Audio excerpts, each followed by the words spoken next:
Bienvenue au cœur du massif de la Vanoise, à 2 pas du parc naturel. Champagny en Vanoise accueille une étape de Coupe du Monde d'escalade sur glace. Sea Snow and Ice dans un cadre merveilleusement sauvage et préservé. L'escalade sur glace, c'est la parfaite complémentarité entre les techniques d'escalade traditionnelles et de cascade de glace. Une discipline physique et technique pour les concurrents, époustouflante et impressionnante pour les spectateurs. 10 ans qu'une telle compétition n'avait eu lieu en France. 2 catégories, le dry tooling, l'épreuve d'escalade sur glace dite de difficulté, et une épreuve de vitesse. 2 types d'épreuves ouvertes aux grimpeurs et aux grimpeuses. Une Coupe du Monde qui verra les nations phares de ce sport s'affronter. La Corée du Sud, où là-bas l'escalade sur glace est un sport national. La Russie évidemment, et les Français survoltés à l'idée de grimper à la maison devant un public acquis et bruyant à souhait. Mais laissons les protagonistes de cette Coupe du Monde exceptionnelle vous en parler. Ici on est à Champagny-le-Haut, donc dans le vallon préservé de Champagny-le-Haut. Donc on passe Champagny-le-Bas, le petit village, on passe des gorges super étroites, un peu impressionnantes. L'endroit est magnifique, hein. Déjà c'est un site classé, hein. On est aux portes du parc national de la Vanoise. Juste en face, on a pratiquement 300 bouquetins qui nous observent en permanence, des couples de gypaètes barbus. Enfin ici c'est vraiment un endroit qui est vraiment magique. Donc ici on est à 1500 mètres, hein. On a une barrière naturelle qui fait 2000 mètres de haut sur 10 km de long, qui comporte une dizaine donc, de sommets de plus de 3000 mètres. Hein. Et c'est vrai qu'ici c'est une poche à froid, c'était l'endroit parfait pour construire cet édifice. C'est une structure métallique. Dessus, on va faire couler de l'eau naturelle. Ça veut dire que de l'eau naturelle, ça peut être un peu bizarre, mais il n'y a aucun additif. Donc c'est simplement de l'eau par gravité qu'on fait couler sur les côtés verticaux.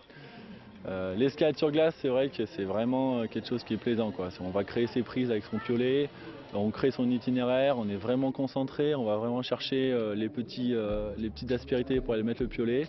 On se prend très vite au jeu. Certes, il fait froid, mais si on est bien habillé, il n'y a aucun souci. Donc on essaye en fait de faire partager cette activité dans la bonne humeur. Et puis là, ça fait 9 ans, on fait grimper entre 3 et 4 000 personnes par an. C'est vrai que le seul risque ici, c'est tomber amoureux de ce vallon, de cette tour de glace et puis du parc, voilà, de tout ce qui nous entoure, quoi. Après le tour d'horizon des lieux, voici le tour d'horizon de la discipline en compagnie des 2 meilleurs Français engagés dans la Coupe du Monde. Quelle entrée oblige, c'est à Stéphanie Moreau d'ouvrir les débats, une guide de Chamonix à qui la glace sourit, séquence contemplation.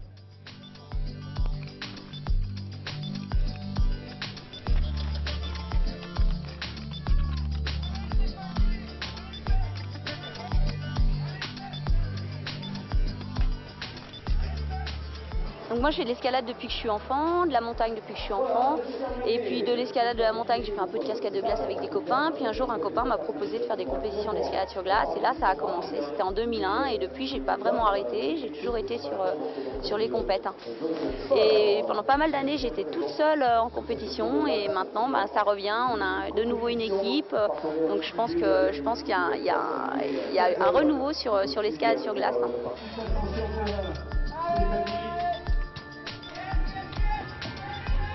Alors en compétition d'escalade sur glace, il faut qu'on ait nos piolets. Et après on a des chaussures maintenant avec des crampons intégrés. Donc des chaussures qui sont hyper rigides pour pas qu'elles se plient en dessous, la semelle. Et par contre un peu souple au niveau de la cheville pour qu'on puisse bouger.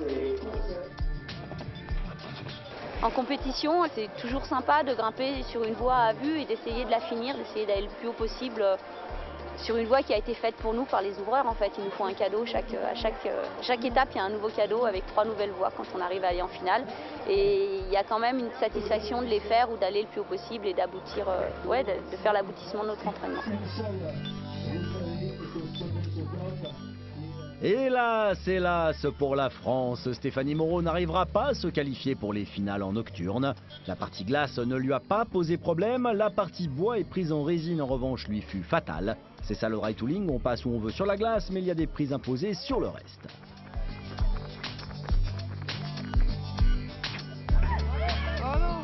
Chez les hommes, il y a un grimpeur parvenu à se hisser dans les finales au niveau aussi relevé. Laissez-moi vous présenter Monsieur Simon Duvernay-Guichard pour vous servir. A priori, la plupart des grimpeurs ici sont d'abord des grimpeurs sur rocher. Ensuite, je pense que beaucoup se sont mis à l'alpinisme et finalement on fait de la cascade de glace. À mon avis, c'est un peu le parcours classique, je dirais. Une fois qu'on essaye la cascade de glace, pour certains ça fait vraiment un déclic.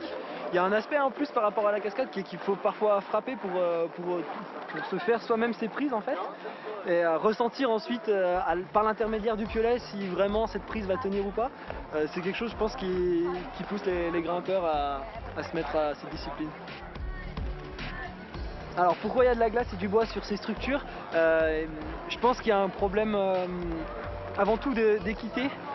Si on avait de la glace tout le long, la glace c'est quand même quelque chose de plastique qui va évoluer.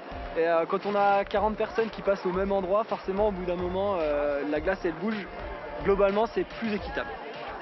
L'avantage du terrain à la maison, oui, d'un côté oui, c'était vraiment sympa de se faire encourager, ça change des autres coupes du monde. Par contre, il y a une pression qui est vraiment supérieure. Donc faut apprendre je pense que ça va prendre un petit peu de temps pour apprendre à la gérer, mais non, c'est quand même bien. Au final, je trouve que c'est vraiment sympa.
Dans la partie technique, Angelica Rainer et l'équipe d'Italie ont tout tenté pour rallier la prise finale et boucler le parcours imposé en un temps imposé avec un succès tout relatif.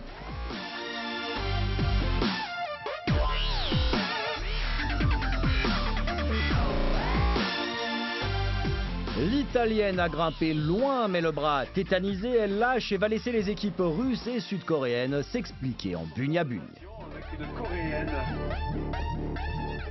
Quand on vous dit qu'en Corée du Sud, le sport national hivernal est l'escalade sur glace, vous ne pourrez que nous croire après le spectacle énorme proposé par Shinwoo Seon, seconde en catégorie difficulté.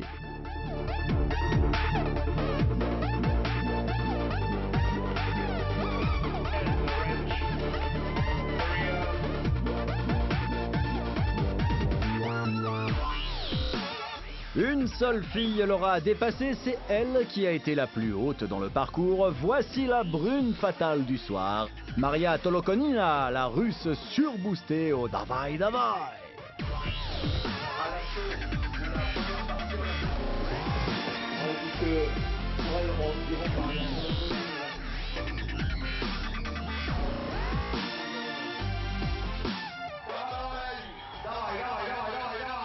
Après la grâce et la félinité des filles sur la glace avant la partie garçon, la Coupe du Monde d'escalade sur glace fait une courte pause nocturne, histoire de se réchauffer un poil. Ensuite, c'est au cœur de la nuit que nous nous intéresserons à une autre forme d'escalade sur glace, la compétition de vitesse.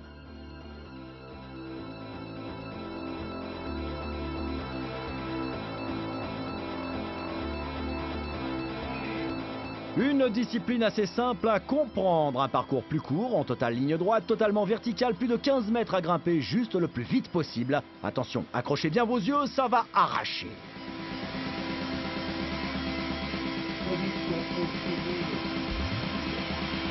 Go.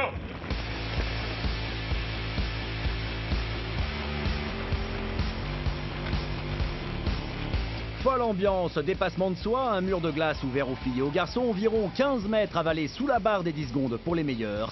Ça envoie du fat.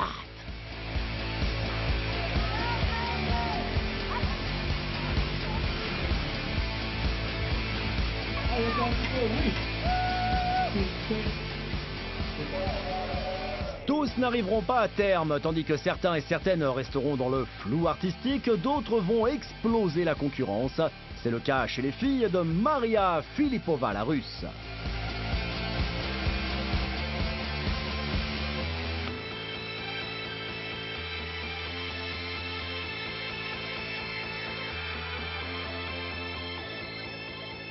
L'homme araignée russe toujours, Pavel Batouchev, fait dans les 9 secondes 19. Oui, c'est possible.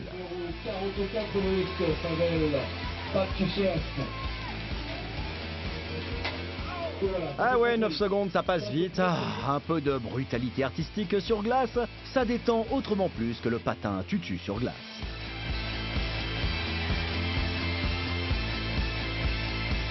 Retour en piste avec Simon Duvernay-Guichard en finale. Retour dans la technique, la difficulté c'est sa spécialité. Allez, soyons chauvins et offrons-nous les meilleurs moments de son run.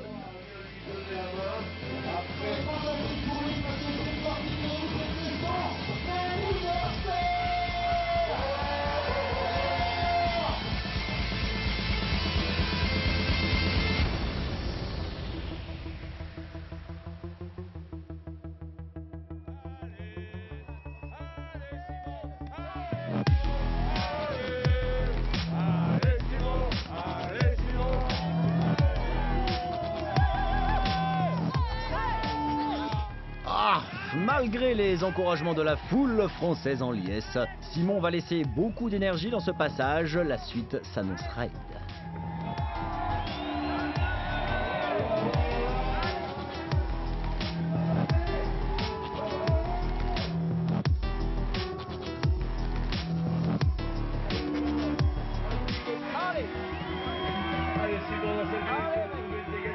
Ça commence à grimacer sévère, arrivé au bout de l'effort, Simon Duvernay-Guichard décroche. Qu'importe, cela ne lui fera pas tomber son si légendaire sourire qui cartonne tant chez les fans français. Ouais, d'être à la maison avec le public, c'est vraiment génial. Surtout quand ça marche. Après, il y a un peu de frustration parce que voilà, j'ai un peu l'impression de décevoir. Mais bon, voilà, j'ai fait tout ce que j'ai pu. Donc, la concurrence est dure, le parcours ardu, mais... je pense qu'il y avait mieux à faire, bah bon, non, je suis quand même content d'être là, mon objectif c'était d'être en finale, donc c'est bien. Voilà, j'espère revenir l'année prochaine. 8e, pas de quoi rougir, voici l'homme venu du froid, celui-là est premier, il n'est pas venu pour acheter du terrain, Alexei Tominov ne s'est pas contenté d'aller le plus haut possible. Il a juste bouclé le parcours avant le temps limite, et avec une facilité apparente déconcertante.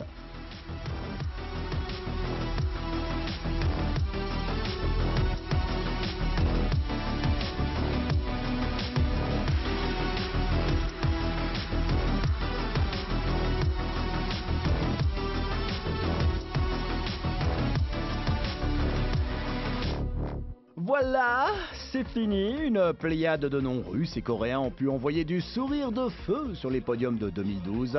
Une Coupe du Monde d'escalade sur glace qui se clôt en France. Une autre se courra probablement l'an prochain du côté de Champagne-en-Vanoise. Mais ça, c'est déjà une autre histoire que l'on vous contera avec malice, disons, la saison prochaine.